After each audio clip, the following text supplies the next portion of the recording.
Suite sur Europe 1, Catherine Ney, comme tous les vendredis. Bonjour Catherine. Bonjour Dimitri, bonjour à tous. Alors Gabriel Attal, superstar de la politique cette semaine, il attendait les résultats du test PISA qui ont bien révélé que la France est en train de perdre la guerre de l'éducation pour lancer lui son plan de redressement et les syndicats évidemment sont vent debout Catherine. Oui, loué par ses pairs, apprécié des députés, admiré dans le pays, Gabriel Attal a ce don rare de plaire naturellement quand tant d'autres au contraire déplaise.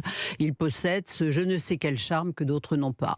Le jeune ministre savait que le test PISA serait très déprimant pour le pays. Alors il s'y préparait depuis sa prise de fonction, d'où l'annonce substantielle de son plan d'en compter les grandes lignes, révision des programmes, recours à la méthode Singapour pour les maths, retour du brevet pour passer en seconde, redoublement, etc. Ce matin, le Figaro note qu'une majorité de Français estime qu'il va y arriver, lui, à faire passer ses réformes. Il faudrait tout de même le prévenir, il est dans la fosse au lion. Et vous voulez justement nous raconter une histoire Que je tiens de Gilles de Robien, ministre de l'Éducation nationale de Jacques Chirac, qui, constatant les grands retards de lecture des petits Français, publiait une circulaire. La méthode dite globale, disait-il, devait être abandonnée au profit de la méthode syllabique qui faisait tant ses preuves jadis et avec laquelle j'ai appris à lire, moi. Vous voyez, exemple, PAPA, ben alors papa, do, déo, do, dodo, papa fait dodo. Vous voyez, eh bien, ce qui crée, tous les neurosciences le disent, les circuits de la mémoire dans le cerveau. Mais après mai 68, les pédagogues de la rue de Grenelle, les pédagogues gogo, disait Claude Allègre, ont jugé que cela était tellement bébête qu'ils l'ont remplacé par la méthode dite globale. On doit mémoriser le mot comme si lire, c'était d'abord deviner, mais on a fabriqué une génération de Français qui ont perdu l'orthographe. Alors le ministre s'était rendu à Dijon devant un IUFM, là où on forme les maîtres, pour dire aux futurs enseignants qu'ils devraient choisir la méthode syllabique. Des questions, une dame avait levé le doigt. Non, monsieur le ministre, on n'appliquera pas votre circulaire. Et pourquoi donc ? Parce que nous avons la liberté pédagogique. Nous faisons ce que nous voulons dans nos classes. Et le ministre de rétorquer que tout de même, la loi Fillon est explicite, la liberté des professeurs s'applique dans le cadre des instructions données par le ministre. Autrement dit, cause toujours. Oui, et Gilles de Robien l'a constaté, un ministre peut bien réunir les recteurs, les inspecteurs généraux, les faire hocher de la tête, l'ennui c'est que la machine ne suit pas. Les profs sont inspectés tous les 7 ans, parfois les inspecteurs les punissent d'appliquer la méthode préconisée par le ministre, vous voyez. Et aujourd'hui, les élèves apprennent avec une méthode mixte, mi-syllabique, mi-globale, dont toutes les études les plus récentes démontrent que ça ralentit la vitesse de lecture et la compréhension des élèves.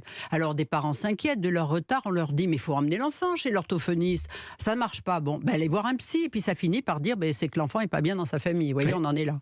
Mais on en est toujours là en 2023. Oui, en 2017, 11 ans après Gilles de Robien, le ministre Blanquer, Jean-Michel Blanquer, ancien recteur, recommandait de privilégier la méthode syllabique en raison de la nocivité des méthodes globales et semi-globales, dont celui d'accroître la dyslexie.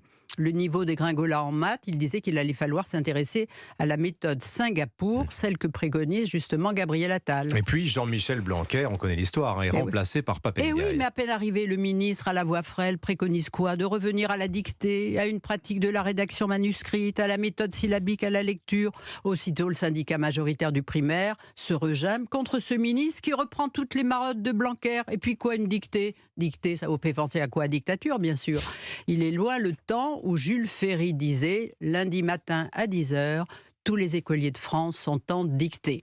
Gabriel Attal voudrait labelliser les manuels scolaires, les mêmes pour tous les professeurs. Vous savez ce qu'ils ont dit, les syndicats ? Ils ont dit on n'avait jamais vu ça depuis le régime de Vichy. Oh, évidemment. La méthode de Singapour, la méthode Ferdinand Buisson, devrait-on rappeler. C'était français à la base, ça, Catherine Ney. Très bien, je l'apprends. Et ben voilà, mais on en apprend tous les jours à l'école, malheureusement, peut-être un peu moins qu'ailleurs. Les grandes voix, on vous retrouve évidemment tous les samedis, Catherine Ney, sur Europe 1 de 10h à 11h en compagnie de vos camarades, Gérard Carrérou, Charles Villeneuve et Michel Cotta autour de Pierre de Villeneuve. C'est tous les samedis sur Europe 1 à 10h. Et comme je le disais la semaine dernière, ça cartonne. Vous êtes plus d'1,5 million à les écouter, nos grandes voix sur Europe 1 tous les samedis.